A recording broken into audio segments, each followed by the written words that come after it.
Cathy Buss. I was diagnosed with breast cancer in November of 2021. It didn't actually come as a surprise when I was diagnosed. A couple months earlier in July, I had gotten shingles, which for a 4 to 6-year-old is not a very common thing. And so I felt like there was something more going on. I started getting mammograms at 40.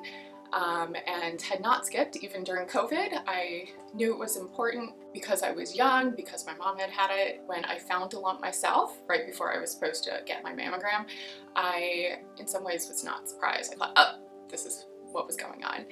I had an ultrasound directly after, and the radiologist came in and said, we're looking at cancer here.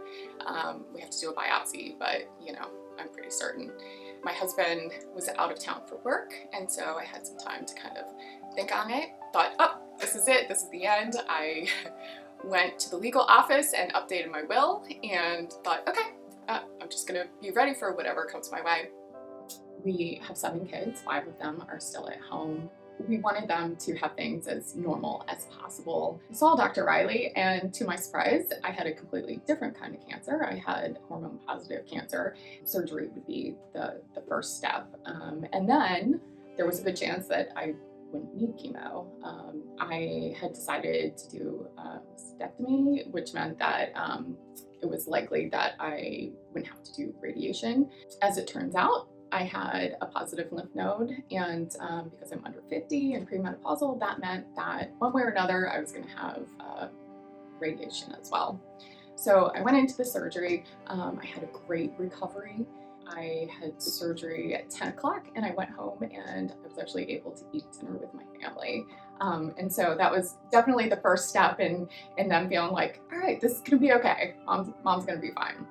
Before my surgery, I had genetic testing done because there was some significant family history. I did not have any of the mutations that make you more susceptible to cancer.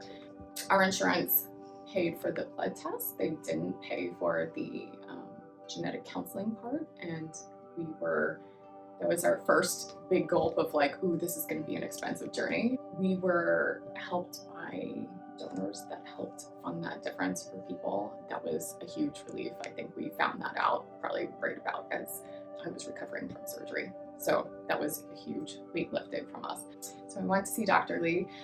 Before that time, I had done some research on cold capping. Something like spending a lot of money to try and keep my hair, to take the chance, seemed kind of silly, but if I was able to keep my hair, it meant that my kids would see mom and not like sick mom maybe.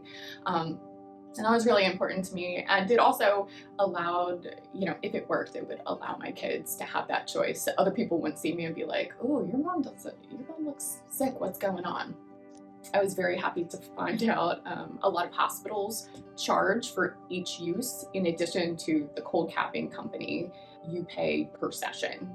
Here at UPMC, they didn't charge that. My insurance did not cover cold capping. Last year was our 25th wedding anniversary, and we weren't going to be going anywhere. For our anniversary, I'd like to spend, my money to try and keep hair. And so we did it.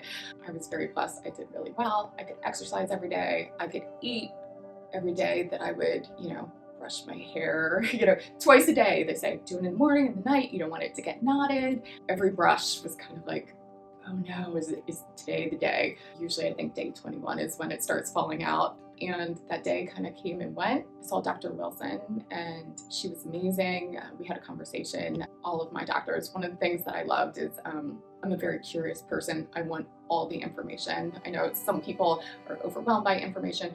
I wanted everything they could give me and then some.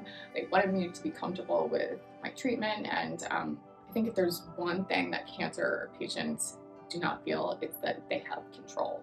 I'm grateful for having great providers, for having people that are willing to donate so that I could have those answers about, are my kids at more risk genetically? Having been able to get that testing so that I would have the best treatment possible, but also the best information to give my kids to keep them healthy in the future.